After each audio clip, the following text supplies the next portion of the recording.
Are we, you hear me okay? Yeah, good, okay. So that was fun.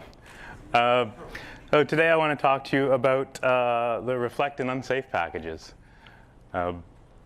And before I get into talking about the packages themselves and how they're built and what they let you do, I want to tell you a bit about, there we go, this green dot here. And this green dot is how I first really started diving into particularly the reflect package. And this dot is actually a step in a state machine or a workflow, depending on how you want to look at it.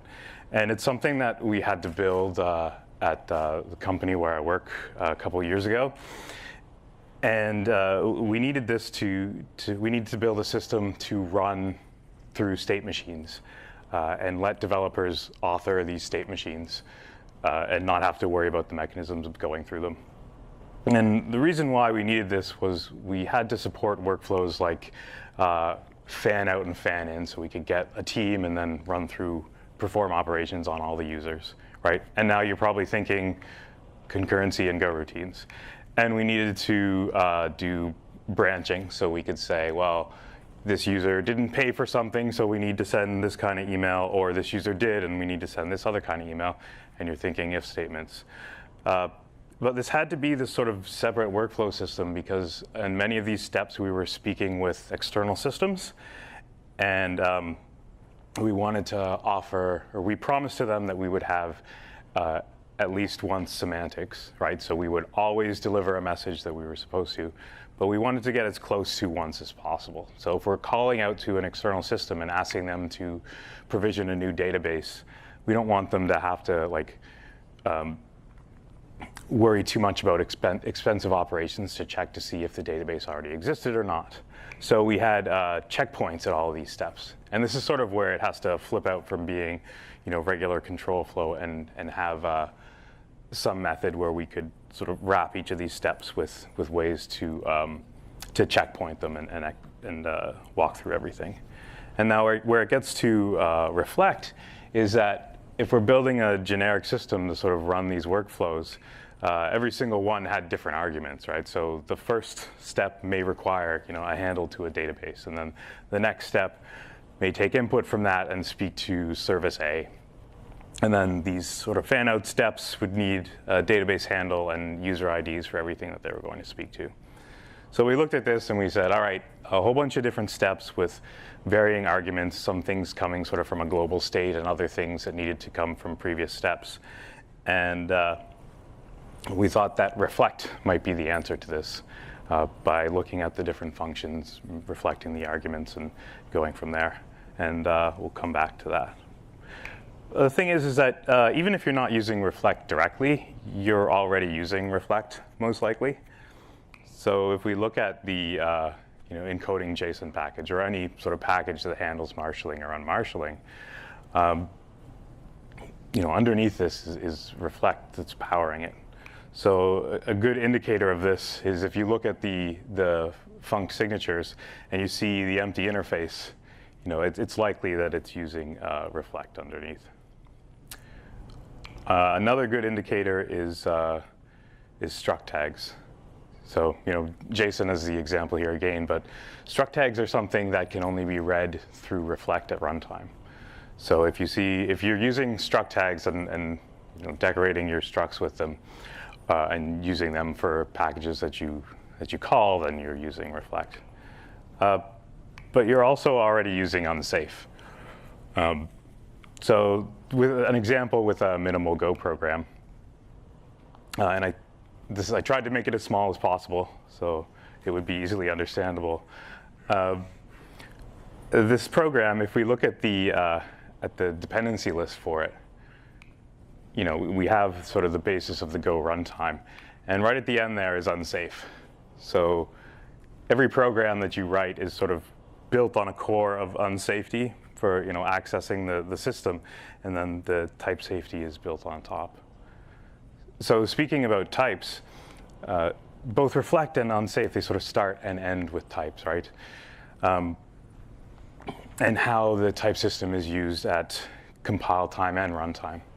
You can't have reflect without sort of reflecting on types and understanding the shape of these types.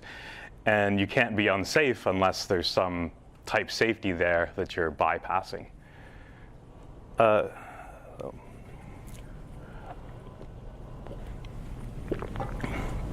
So looking at some examples of this, and particularly about compile time and runtime. If we open a file, the result of this is that we get a pointer to an OS file in file, right? And the compiler can infer this type based on the signature of OS open, and we then end up with a variable file that has the type of a pointer to OS file. So we can verify that fully at compile time. And in this case, we don't need any type information for runtime. If we look at interfaces, so interfaces is where the type system starts to get more interesting. But in this case, we have a pointer to OS file that we want to assign to IO read seeker. So at compile time, we can see that file is an OS file, and it has all of the methods that you need to satisfy the read seeker interface. So assigning to this is A-OK to do, we can do all of this at compile time. But what about a type assertion? So with a type assertion, and even with read seeker here, we already know that there's a file underneath. If this was like the pure body of a function, we need to verify this at runtime. So we look at read seeker and or RS, and we look at the underlying value that's in there, and we say, okay, this is a pointer to OS file, and not only does it have the methods that are needed for read seeker, but it also has the write method, so it satisfies IO writer. So in checking this, we need to check this at runtime. And then lastly, if we look at doing if we look at IO reader here, where we're taking sort of an IO read writer and asserting or storing it as an IO reader, we can do that part at compile time because we know that a read writer has all of the methods to satisfy reader. But to do the type assertion from our writer back to a read writer, we would again need to do this at runtime. So what this means is that when you're dealing with interfaces, you need type information at runtime. And if we start with our pointer to OS file here, our pure data has our file type on top of it. And this is what is referred to as a static type. So it's sort of the fixed type of this value. But when we put it into an interface, in the writer interface, we get a dynamic type. So the writer type on top of this, it just says you can write to it. And the Go runtime needs this type information.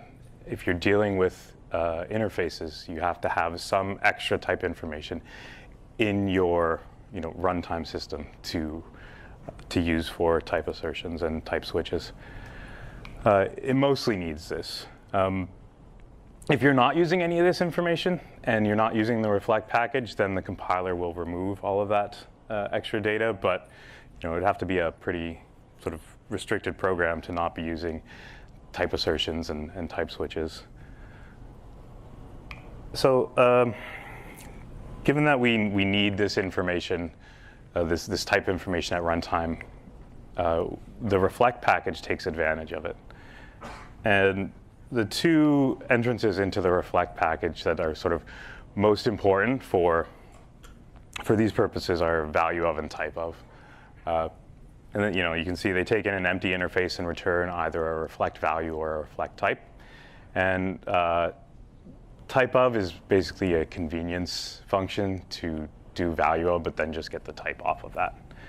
So given that they take in the empty interface, that is the dynamic type of the value you're passing in, and then we're able to inspect the static type of it and see underneath that it's whatever it might be, an OS file, for example, and get that into your value.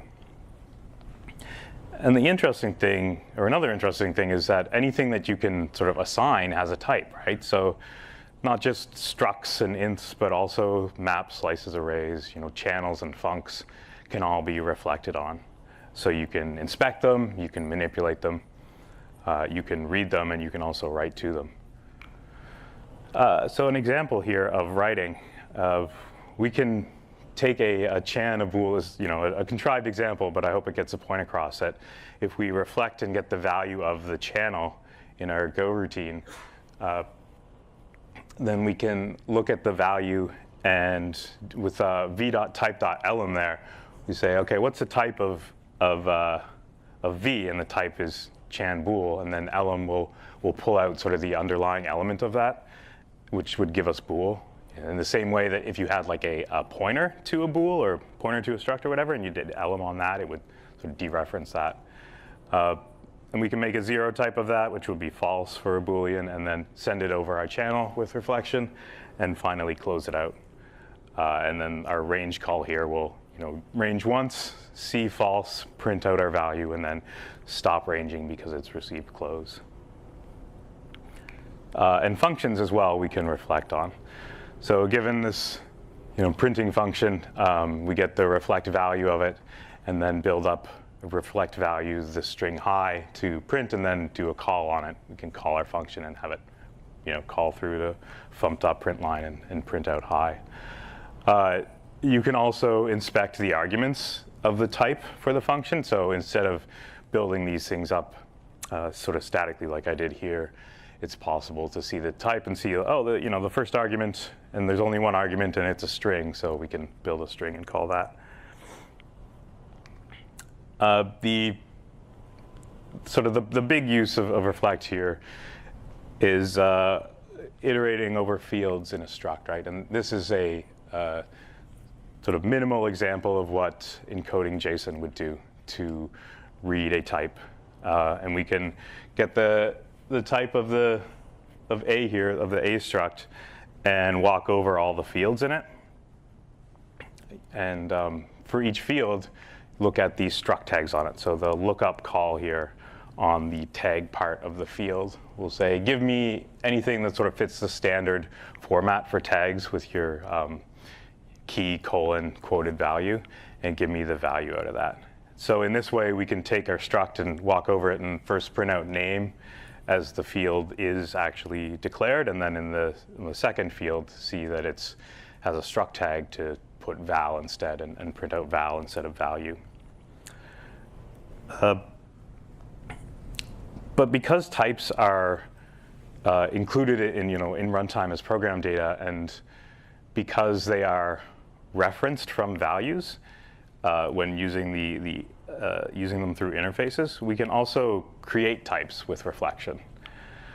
So here we can build a struct that only has one field, but still we can build a struct here that has a message field with the type of the same as of a string, and then add a tag for a message, and then instantiate or create an instance of it and set the value on it to hi, and then call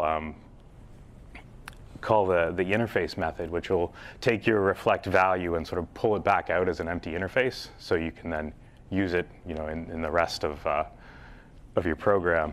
And calling JSON Marshall on this will then print out a JSON structure with messages, or MSG as the field.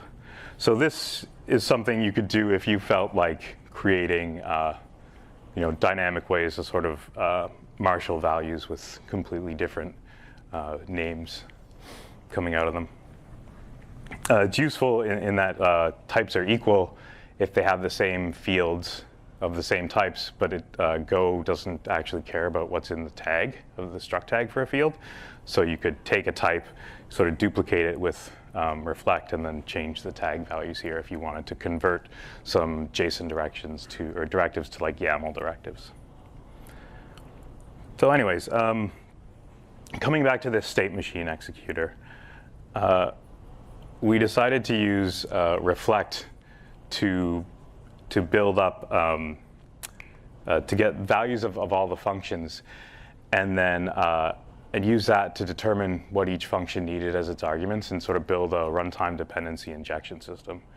We also used makefunc to create a new function of a type that was standard for the system for each step. So each step would take in sort of, as the state machine executor saw it, each step would take no arguments and return the name of the next step and then either an error if one occurred or not.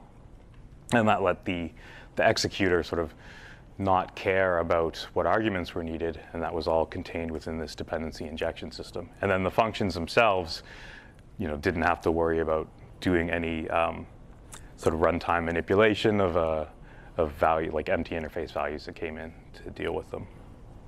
But we'll come back to that again. Carrying on though to unsafe. So all the information about type systems, and runtime and compile time and all of this, unsafe takes this and just lets you ignore it fully. So a good example of this, and not something that you should do, consider the types A and B here. So both have a name field, a name string field to start with, but B also has value. So if we wanted to try to do a type conversion like this, just with your standard sort of type conversion, the compiler is going to complain and it's not going to let you, because the types, according to the rules of Go, are not equal. But the way that they're laid out in memory, well, the first part of B is equivalent to how the first part of A, or all of A, is laid out. So if we wanted to get unsafe, we could first convert B to an unsafe pointer, and then convert to A. And this will allow us to now represent, or have this value that in A that is of an A type.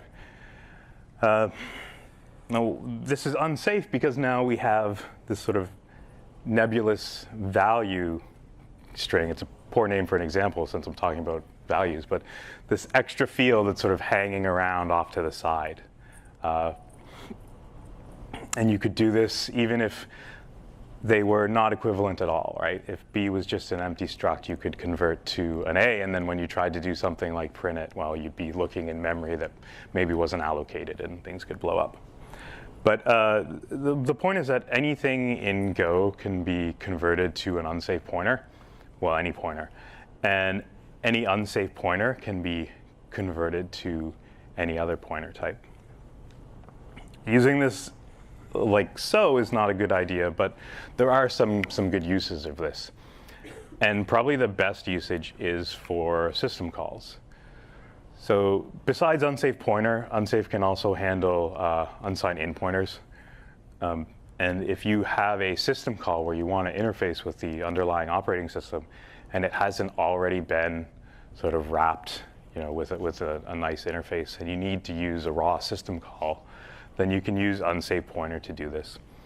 And since Go lays out data in memory in the same form that C does, then any structure or any struct that you declare will fit sort of the same memory layout as what you would need for calling a system call.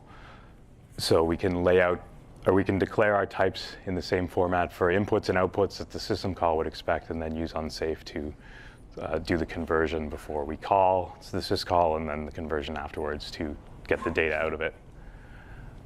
But the other thing that uses unsafe is reflect. So reflect needs unsafe.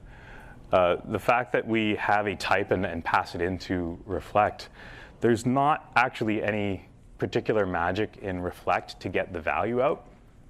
What it does is it takes your your pointer, and it uses unsafe to convert it to the format that the data is actually laid out in memory for that value and type that we talked about earlier. So you just get this pointer to a new struct, and then looking at the type on the struct, we can then sort of infer how the value should be interpreted from that. And unsafe, though, is a bit of a trick. This is the unsafe package. This is all of it except for comments. There's no implementation for anything in it. There's no, there's no assembly that backs this or anything. It's basically a series of hints for the compiler and runtime to say, like, let these rules have, or let these rules be ignored. Let us change between types. So, coming back again to this state machine executor. So as I said, we sort of built it, and we had state functions on one side that declared the arguments they needed, and then on the other side, in the actual executor of the state machine, sort of these generic calls to step functions that had the same signature and return the same value every time. And then in the middle was this nice dependency injection system using reflect, except it wasn't very nice at all. And this comes down to using reflect to get sort of the value of the functions, and then doing the make func as well. When things broke and you tried to look inside here, you ended up seeing something like that, right? Where, especially looking at panics and looking at stack traces. So you're seeing things come in and out of reflection, and being used to a system or a language like Go that is simple and usually has simple call stacks, and seeing things bump in or jump into something very generic and then hop out again into your code and then go back into these sort of generic call stacks was left people like this, not really following what's going on. So this beautiful reflection dependency injection system is in the process of being replaced with something that uses code generation beforehand. So maybe in a couple of years I'll come back and tell you how that failed too, but we'll see. So some lessons that I hope you can take away from this. And the first one is, don't use reflect for runtime dependency injection. I think this is something that is kind of said often enough, and maybe we looked at it and said, we'll be able to handle it. We have a specific problem domain, it'll be okay. And it wasn't okay. But some other lessons to take out of that is to keep the flow of control in one direction. So having the case where we sort of went into reflect and then out again and then back in made things a little difficult to reason about when looking at stack traces. So if you stick with having a consumer of your package or your function, pass something in and it runs through your code and then it goes out through reflection, that will be easier to follow. Reflect is best for reading. So using reflect to examine types and see function signatures or the fields of a struct and the tags on that struct, and then the data that's stored in these. Using that to do marshalling or pretty printing is a very good use of reflect, and one that people can reason about well. It's also good for writing data though, so for doing things like unmarshalling.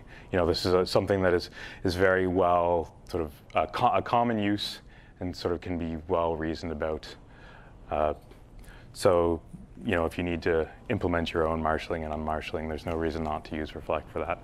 But avoid things like doing function calls or channel sends through reflect. And last, just don't use unsafe directly. Thank you.